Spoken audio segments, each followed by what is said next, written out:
దేవుడైన యెహోవా ఆదామును పిలిచి నీవెక్కడ ఉన్నావన్నప్పుడు నేను తోటలో నీ స్వరం విన్నప్పుడు దిగంబరునిగా ఉంటిని గనుక భయపడి దాగుకుంటున్నాను. తప్పు చేయడము తప్పు చేసిన తర్వాత దేవుని నుండి దాక్కోవడము అంతకంటే పెద్ద తప్పు.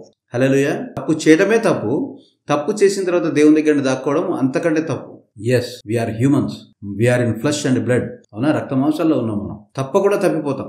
యేసుక్రీస్తు మనలో సంపూర్ణంగా ఫామ్ అయ్యేంత వరకు, రూపం తీసుకునేంత వరకు ఏదో విషయంలో తప్పిపోతానే ఉంటాం. తప్పిపోయిన ప్రతిసారి నువ్వు జీవం గల దేవుని దగ్గరికి రావాలి, కానీ నువ్వు తప్పించుకొని దాక్కోకూడదు. తప్పించుకొని దాక్కున్నప్పుడు ఆయనను కనుగొనలేడు. ఒకటి. రెండవది, ఆయన్ని తప్పించుకొని ఆయన నుండి దూరంగా పోయినప్పుడు నువ్వు ఎవరికి దగ్గరగా పోతావు? నీ శత్రువు అయిన అపవాదికి దగ్గరగా పోతావు. హల్లెలూయా. అది ప్రమాదకరం. చూడండి, ఇటువంటి తప్పు చేసినా కూడా దేవుడు ఆదామును వదిలిపెట్టాడా? అవ్వను వదిలిపెట్టాడా? ఆ తదనంతరం కూడా మనం ఏం చదువుతామంటే ఆయన ఆదాముతో మాట్లాడుకుంటూ, అవ్వతో మాట్లాడుకుంటూ ఏ విధంగా తను వారిని పూర్తిగా వెళ్ళగొట్టట్లే అనే విషయం చెప్తాడు. నేను భూమి మీదకి పంపిస్తున్నాను, నువ్వు కష్టపడి సేద్యం చేసి తింటావు అన్నాడే తప్ప ఇక నువ్వు చస్తావు, ఇప్పుడు నేను నరకానికి అప్పగిస్తున్నాను అన్నాడా? అనలేదు.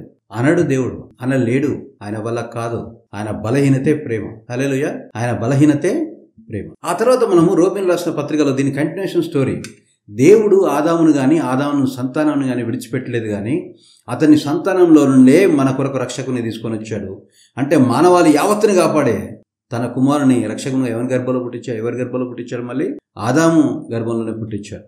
దీనికి రుజువు మనం చూడండి, రోమీయులకు రాసిన పత్రికలో అపోస్తలుడైన పౌలు దీన్ని క్యాప్చర్ చేశాడు. 5వ అధ్యాయం 19వ వచనంలో, ఏలయనగా ఒక మనుష్యుని అవిధేయత వలన అనేకులు పాపులుగా ఎలాగూ చేయబడరు. ఎవరిదా అవిధేయత? ఆదాముదే. ఆదాము చేసిన తప్పుకు మనుషులందరము పాపులం అయిపోయారు. చూడండి, కొన్ని కుటుంబాల్లో చూడండి, ఎక్కడో తాతో తండ్రో అన్నో తమ్ముడో ఎవరో ఒకరు కదా నష్టం చేస్తారు, నష్టదాయకమైన నిర్ణయం తీసుకుంటారు, నష్టదాయకమైన వ్యాపారం పెడతారు. ఆ తర్వాత ఏమైపోద్ది?